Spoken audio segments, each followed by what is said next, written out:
The Boston Red Sox are now targeting James Paxton as well. We were just talking about Luis Rengifo in one video. Now we're talking about James Paxton.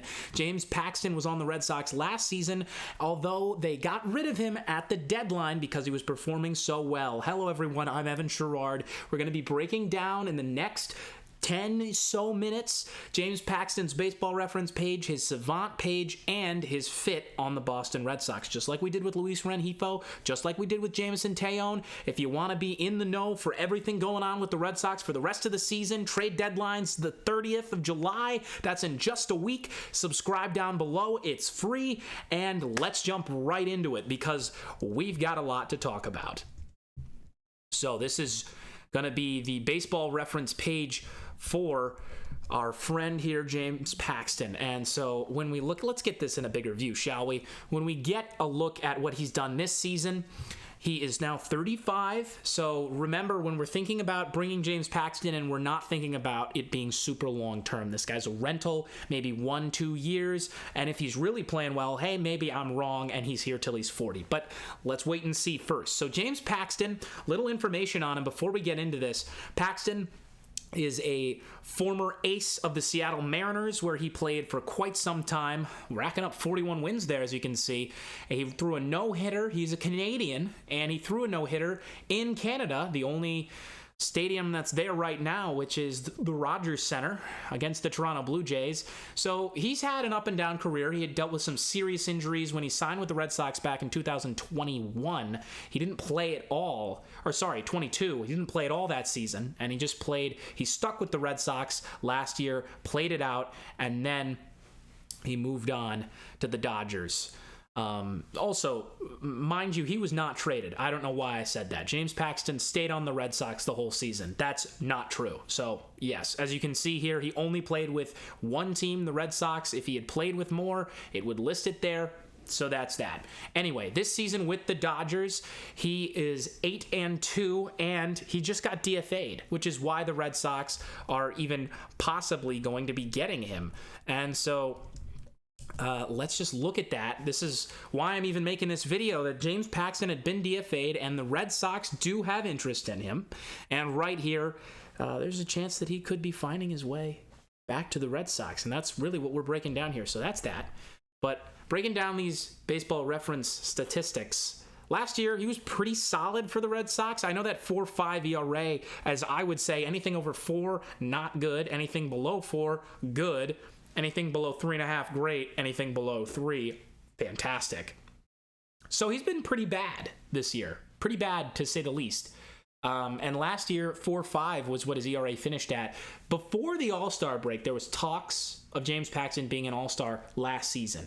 But then as the season went on, his run totals just got picked up, and he just wasn't playing as well. He kind of fell off. But the Red Sox could use help in that 5 spot, and James Paxton has the potential to be really good.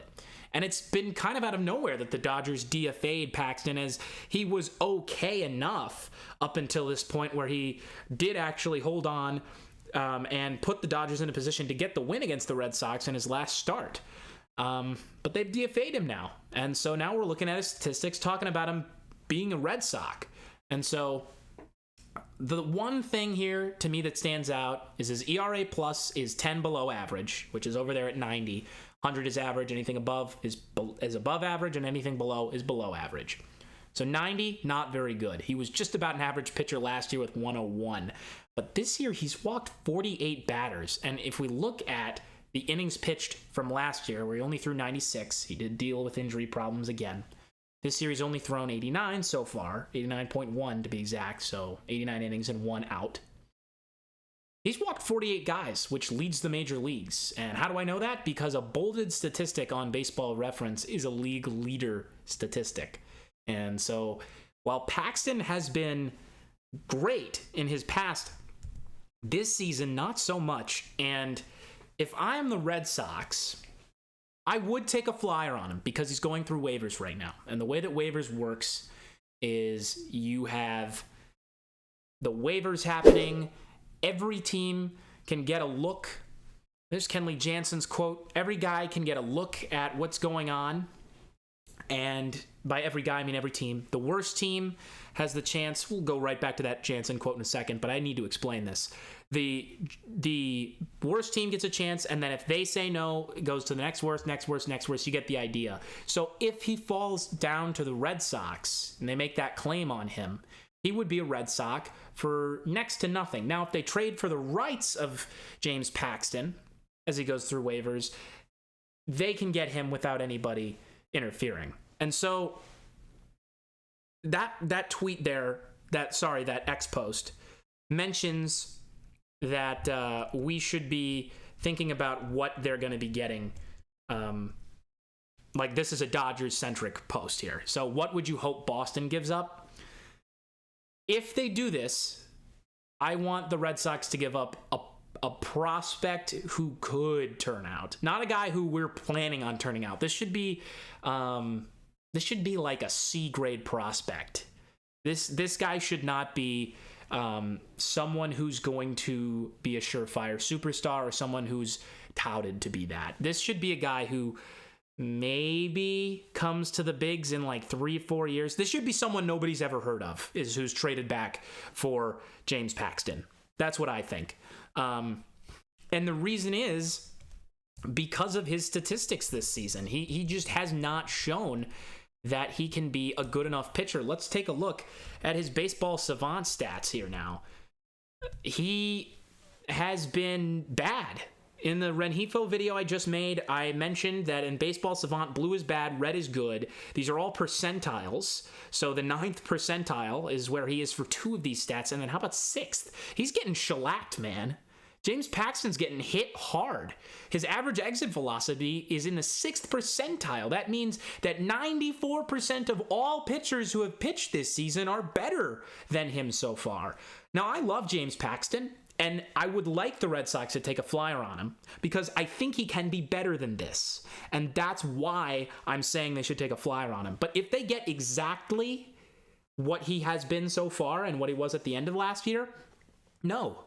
That's a guy that you don't trade anything more than somebody you've never heard of for because, hey, the Dodgers are getting rid of this guy and they're letting him go for free to the White Sox, who are the worst team in baseball if they decide to claim him, and then anybody else after. Red Sox are far up that pecking order, which is why they would trade for him in the first place.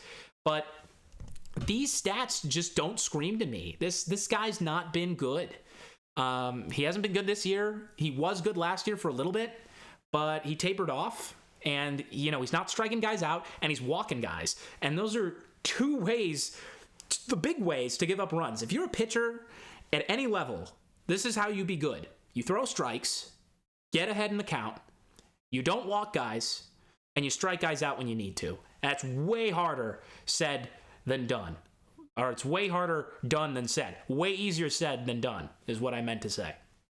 But I mean, you look at the ground ball rate as well as GB percentage. He's giving up a lot of ground balls. He's giving up a lot of hard hit balls. The barrel percentage, I like to see at 39. No, I don't. Never mind. I forgot. That's bad. 39. 39th percentile. That means that over 60% of baseball pitchers are better than him at giving up barrel rates. So guys are just hitting this guy. They're seeing him.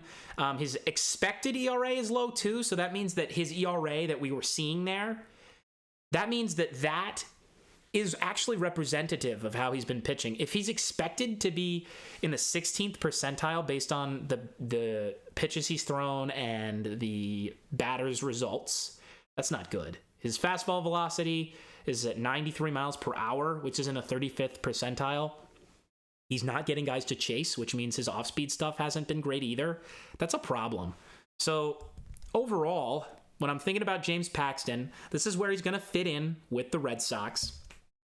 Paxton is really going to be a guy who is, in an ideal situation without injuries, your 5th starter, or your long reliever, or your 6th best starter who you run out of the bullpen, which could be very valuable to the Red Sox.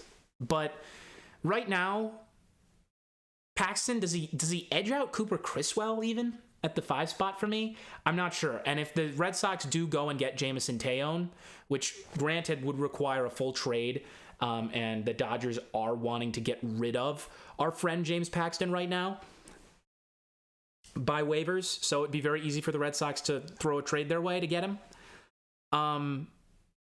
Yeah, I mean, do it. I think put him at the 5 spot. It's pretty much a low grade prospect for a veteran pitcher who can be good. I think it's worth it.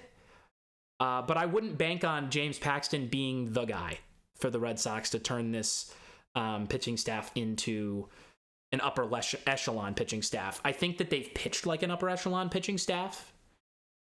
They have been one of the best teams in baseball this season overall. They haven't been like, oh yeah, when I say one of the best teams in baseball, I mean they're a playoff team.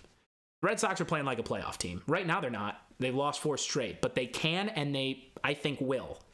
This team has the offense to do it. They have for forever. That's what Boston does, and they're pitching again. And James Paxton could help, but he also could hurt. So if I'm the Red Sox, go out and get him. Throw away a middle to low grade prospect, hopefully low grade. Bring in James Paxton, see how he does, and maybe you DFA him. The Red Sox have done this with a couple guys this year with Garrett Cooper and Dominic Smith, and hey, some of them have worked out, some of them haven't. Garrett Cooper was not very good with the Red Sox, and Dominic Smith has maintained his position at first base while Casas is out. So maybe Paxton's just the next guy who comes in and finds himself on a playoff roster with the Red Sox or the bullpen, and maybe he's just a guy that comes in, we give him a shot, fans loved him, he had a great attitude, he was really good at times, but he just falls short this season. We're going to find out really soon. I'm sure that this move is going to either happen tomorrow or today. James Paxton, we should know where he's going to be this week for sure. I would find it shocking if the Red Sox didn't try to make a move, and I would be shocked if no team picked him up at all, because I think he's been, although we've ragged on him here based on his stats so far, this guy was a former ace and still can be really good at baseball. So if he's a free agent, I'd be shocked. Anyway, thank you all for watching, for tuning in, and like Kenley Jansen had said in this graphic, you can never go wrong adding more pitching, and another right-handed bat will be helpful. We'll see how it goes. That's Jansen on the deadline, and we're going to find out really soon. We've got less than a week at this point because the trade deadline, I think, is 5 p.m. Eastern time. I could be wrong on that, but it is July 30th. So stay tuned because we've got a whole lot more coming. Thank you all for watching. I'm Evan Sharrard saying goodbye for Red Sox Digest.